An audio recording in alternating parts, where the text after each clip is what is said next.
흥행의 귀재이자 인종과 장애에 대한 차별을 쇼 비즈니스적으로 뛰어넘은 선구자라 불리는 사나이. 그러나 영화화까지 된 위대한 쇼맨의 정체는 대중들을 기만한 위대한 사기꾼이었습니다. 미국 코네티컷주 베델의 작은 마을. 남자는 농부이자 식료품 상인인 부모님 사이에서 태어났습니다. 아버지는 2명의 아내에게서 10명이나 되는 자식을 둔 사람이었죠. 먹을 입이 많은 만큼 아무리 일을 해도 늘 돈이 모자란 집안이었습니다.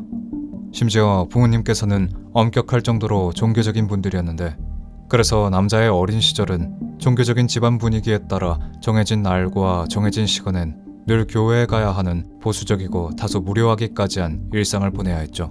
그런 지루한 일상에서 남자의 할아버지는 손자에게 이렇게 말했습니다.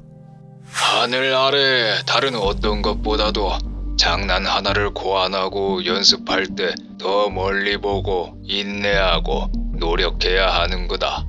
남자의 할아버지는 지역사회에서 유명한 장난꾸러기였고, 고된 삶에서 살아갈 수 있는 원동력이 되는 건 소소하고 선을 넘지 않는 오락거리라 믿는 사람이었죠. 남자는 그런 자신의 할아버지를 존경했고, 어릴 때부터 아버지의 식료품점에서 일을 하면서도 할아버지의 말을 늘 가슴에 품고 살았습니다. 어릴 때부터 카운터에 앉아 돈 계산을 했던 게 도움이 된 건지, 남자는 학교에서도 수학과 같이 머리를 굴리는 과목에는 뛰어난 재능을 보였지만 체육과 같이 몸을 움직이는 건 질색했는데, 이미 걸음마를 떼고부터 아버지의 농장에서 일했던 기억이 있었기 때문이었죠. 그때부터 남자는 머리를 굴리는 것이 자신의 천직이고 앞으로 남들이 하지 못하는 생각들로 성공하겠다는 다짐을 했는데, 그 다짐은 얼마 지나지 않아 현실이 되었죠. 남자가 15살 때 아버지가 돌아가시고 아버지가 하던 작은 사업들을 형제들과 물려받으면서 그는 가축을 구입할 만큼의 돈을 벌었습니다. 사람들이 쉽게 찾는 간식이나 직접 만든 체리럼을 식료품점에서 팔았고, 키운 가축을 웃돈을 받고 되팔기도 하면서 재산을 늘려갔죠. 그리고 남자가 성인이 되고 결혼을 하게 되면서 그는 자신의 사업을 더 확장시키기 시작했는데, 이번엔 단순히 물건을 떼다 팔거나 농장일을 하는 것이 아닌 투자 대비 수익률이 수십 배는 되는 방법을 떠올렸습니다. 바로 사람을 사서 장사를 하는 일이었죠. 일찍 사업을 시작해 여러 사람들을 만나본 남자는 대중들이 뭘 원하는지 알고 있었습니다. 그들에겐 지루하고 무료한 일상에 자극을 줄 만한 진귀하고 호기심을 불러일으킬 구경거리가 필요했고, 남자는 그 구경거리를 제공할 계획이었죠. 그런 남자의 눈에 들어온 건 바로 나이가 많은 흑인 여자였습니다. 전신마비로 거의 움직이지 못하는 그녀는 눈도 거의 먼 상태에 치아도 남아있지 않을 정도로 노쇠한 상태였죠. 남자는 누구라도 저 여자를 본다면 100세가 훌쩍 넘은 사람이라고 믿을 거라는 걸 알았고, 지인을 통해서 그 여자를 사왔습니다. 그리고 황당할 정도로 엄청난 슬로건을 걸어서 사람들이 그녀를 구경하러 오도록 만들었죠. 그 슬로건은 바로 미국 초대 대통령 조지 워싱턴의 전용 간호사. 남자는 여자를 초대 대통령의 측근으로 속였습니다. 실제 조지 워싱턴이 살아있었다면 비슷한 나이였을 160살의 노인으로 여자를 둔갑시키고 사람들에게 돈을 내고 미국 건국 아버지의 간호사를 구경하라고 광고를 냈죠. 이 허무맹랑한 소리에 사람들이 반응을 했을까요? 결과는 믿기 어려울 정도로 성공적이었습니다. 사람들은 직접 초대 대통령을 간호했던 여자를 보기 위해 디즈니랜드에 모이는 인파만큼의 사람들이 너도 나도 돈을 냈고 매일 그녀를 보기 위해 길거리를 메웠죠. 무섭게 쌓이는 돈과 사지가 마비된 흑인 여성의 앞에서 열광하는 대중을 본 남자는 생각했습니다. 미국은 사기를 좋아해. 사람들은 재미있는 오락거리만 된다면 그게 뭐든 믿고 싶은 것만 믿는다는 거였죠. 거짓이든 진실이든 상관없었습니다. 그저 새롭고 놀라운 것만 있다면 대중들은 자신이 광고하는 대로 돈을 들고 따라온다는 자신감이 그를 지배하게 됐죠. 그러나 남자의 생각대로 대중들이 모두 우매한 건 아니었습니다. 조지 워싱턴의 간호사를 두고 그녀가 워싱턴의 측근이 맞는지, 정말 저 여자가 160살이 맞는지 의심하는 사람들이 하나둘 생겨나기 시작했죠. 남자는 이 위기를 오히려 기회로 만들려고 했습니다. 그 누구도 시도하지 못할 놀랍고 엽기적이기까지 한 쇼로 사람들의 의심을 가라앉힘과 동시에 더 많은 돈을 벌 방법을 고안해냈죠. 그리고 지금부터 조지 워싱턴을 간호했던 간호사의 해체 쇼를 시작하겠습니다.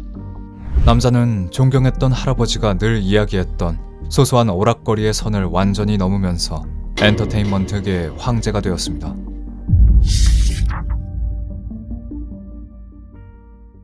시대를 막론하고 도파민은 사람들에게 자극적인 원동력이 될 수 있음과 동시에 치명적인 독처럼 작용할 수 있는데, 저는 이 도파민과 사람들의 위험한 호기심을 이용해 뉴욕 한복판에서 대대적인 사기 행각을 벌이고 있는 남자에 대한 제보를 받았습니다. 그 남자의 이름은 피니어스 테일러 바넘. 그는 박물관과 서커스를 운영하고 있었고 지역 사회에서 성공한 사업가였죠.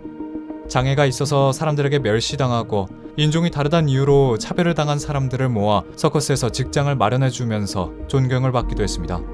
일명 프릭쇼를 대중화시킨 그는 흥행거리를 찾아내는 탁월한 재능이 있었다고 알려져 있었는데, 제보자는 바넘이 대중들을 상대로 자신의 서커스에서 선보였던 흑인 노예가 사망한 후에 시체를 해부하는 모습을 보여주는 부검 티켓을 무려 1,500장 이상 팔았고, 실제로 수천 명의 관중들 앞에서 외과 의사가 시체를 해체하는 걸 선보였다고 했죠. 시신의 이름은 조이스 헤스로 바넘이 지인을 통해 $1,000를 주고 산 노예였습니다.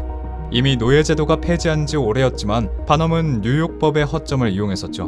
그리고 제보자는 그녀의 시신을 해부하는 이유가 조이스가 사망했을 당시 나이가 160살인 걸 증명하기 위함이었다고 말했는데, 그런데 당시 부검을 했던 외과 의사인 데이비드 L. 로저는 전혀 다른 이야기를 제게 말해줬습니다. 부검 결과 조이스는 사망 당시 160세는커녕 100세도 넘지 않았습니다. 많아봤자 80세가 좀 넘었겠죠. 바넘의 서커스에 있었던 측근은 바넘이 이 불쌍한 노인을 하루 10시간이나 서커스 쇼에 선보여 구경거리가 되는 노동을 시켰다고 전해왔습니다.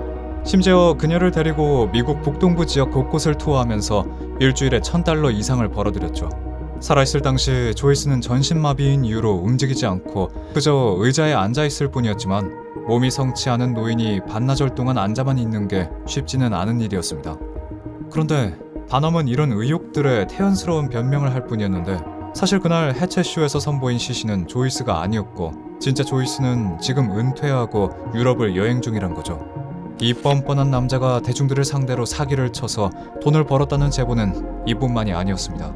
바넘은 서커스에는 전보라는 이름의 코끼리가 있었는데, 전보는 서커스의 마스코트로 굉장한 인기몰이를 했었죠.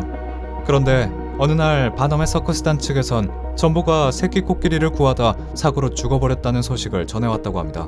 평소 전보를 보기 위해 서커스를 찾던 사람들과 사람도 아닌 짐승이 자기보다 더 약한 짐승을 구하기 위해 희생했다는 이야기에 매료된 사람들은 이전보다 더 바넘의 서커스단에 관심을 가지게 됐죠. 하지만 그것도 그저 전보를 이용해 대중의 이목을 끌어내려고 했던 바넘의 거짓말 중 하나였습니다. 전보는 영웅으로 죽은 게 아니라 그저 우연히 화물차에 치여 사고사했던 거였죠. 또 바넘은 이색적인 생물을 전시하는 마케팅도 벌였는데, 문제는 각기 다른 동물의 신체를 엮어서 전혀 존재하지 않는 생물을 찾았다는 식으로 광고를 했다는 겁니다. 그는 실존하는 인어를 찾았다며 피지의 인어 이름의 생물을 전시했는데, 실상 그 인어라는 건 원숭이의 상체와 연어의 일부분을 붙여놓은 키메라였었다고 했죠. 여기까지만 봐도 바넘은 돈이 되고 대중의 관심만 끌 수 있다면 거짓을 부풀리고 사람을 해부하는 일도 거침없이 자행하는 것 같은데, 그렇다면 바넘의 서커스에서 가장 인기 있고 규모가 큰 프릭쇼에서는 문제가 없었을까요? 김영사는 바넘에 대해 조사하고 있던 제게 이런 이야기를 해줬습니다. 바넘이 프릭쇼를 위해 모은 장애인들과 기형아들 중에서 미성년자임에도 쇼를 위해 그들에게 담배와 음주를 시켰다는 의혹이 있었다는 걸 말이죠. 뿐만 아니라 경제적인 어려움 때문에 부모에 의해 팔려온 샴쌍둥이 같은 기형아들과 남미의 원주민들을 잡아와 철장에 가두고 오물만 주면서 서커스에서 끊임없이 노동을 시키고 인기가 떨어지면 다시 노예 시장에 내놓는다는 소문까지 돌기 시작했습니다. 과연 위대한 쇼맨으로 뉴욕을 주름잡던 흥행의 귀재는 사회적으로 차별받던 이들을 악랄하게 착취하던 사기꾼이었을까요? 저는 그를 조사하던 중 예상치 못한 사실과 마주했습니다. 1884년부터 1960년까지 전성기를 누렸던 위대한 쇼맨 피니어스 테일러 바넘은 실제 사람들은 기만당하는 걸 즐긴다는 발언까지 하면서 대중들을 속여 돈을 긁어모았던 사기꾼이 맞았습니다. 그러나 동시에 수완이 좋은 탁월한 사업가이기도 했고, 노동자와 유색인종, 장애인들의 인권을 생각하던 떳떳한 고용주의자, 인권운동가이기도 했죠. 어쩌면 세상에서 가장 입체적인 인물을 뽑는다면 그건 바넘을 두고 하는 이야기일 수도 있겠습니다. 확실히 그는 워싱턴의 간호사라던가 키메라라는 대중들의 호기심을 자극할 이야기들로 사기를 쳤는데, 그건 모두 반엄이 대중이 원하는 엔터테인먼트를 정확히 간파했다는 반증이기도 했죠. 반엄은 사람들이 일상생활 속에서 원하는 화제거리와 오락거리를 실현했습니다. 그리고 아이러니하게도 대중을 등쳐먹고 난 뒤엔 서커스에서 일하는 노동자들에게는 금전적으로든 정신적으로든 보상된 직장과 보금자리를 마련해줬고 정당한 보수와 계약기간이 기재된 합법적인 계약서와 계약금을 보장했죠. 반엄이 나쁘지 않은 고용주라는 건 그의 일대기를 영화화한 위대한 쇼맨에 묘사된 것과 같이 1856년 반엄의 서커스 쇼가 금전적인 위기에 놓였을 때 함께 일하던 동료가 자신이 모아둔 자금을 지원해주며 사업 파트너가 되기도 했다는 일화에서 어느 정도 유추할 수 있습니다. 그의 서커스에서 쇼를 하던 사람들 중 대부분이 계약 기간이 끝날 때쯤엔 막대한 재산을 모아 새로운 인생을 시작하기도 했죠. 물론 실제로 그는 워싱턴의 간호사였던 조이스를 포함해 부모나 노예 농장의 주인들로부터 기형아와 장애인들을 돈을 주고 사오긴 했지만 아이러니하게도 노예제도를 비판하던 에이브라함 링컨의 공화당을 적극적으로 지지했었습니다. 사업가로서 은퇴를 한 뒤에는 고향인 코네티컷으로 돌아가 정치인이 됐는데 그때 노예 해방을 공개적으로 지지했으며 인종차별에 반대하는 진보적인 모습을 보이기도 했죠.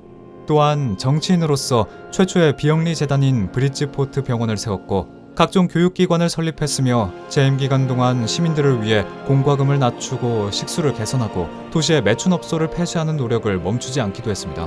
그리고 수많은 논란거리를 만들어내고 기꺼이 그 논란의 중심에 있던 휘황찬란했던 인생 끝에 그는 유언으로 이런 말을 남겼죠. 모든 사람들은 하나님의 선물입니다. 그러니 단지 장애가 있고 피부색이 다르다는 이유로 차별당하는 일은 있어서는 안 됩니다. 이렇게 온탕과 냉탕을 오고 가는 인생을 산 반엄에 대한 평가는 현재까지도 계속되고 있습니다. 그는 사회적 약자들을 음지에서 양지로 이끌어 올린 선구자로 불리기도 했고 그저 혐오를 잘 포장해서 장사를 한 비열한 장사꾼으로 불리기도 했죠. 무엇이 틀리고 무엇이 맞다고 할 수는 없지만 한 가지 분명한 건 확실히 반엄은 대부분의 대중들이 원하는 오락거리를 제공했다는 사실입니다. 무엇을 소비하고 소비하지 않는 건 소비자의 몫이고 지금 누군가가 우리에게 혐오를 판다고 한다면 그걸 어떤 식으로 판단할지가 어쩌면 우리의 수준을 나타내는 척도가 될 수 있을 것입니다.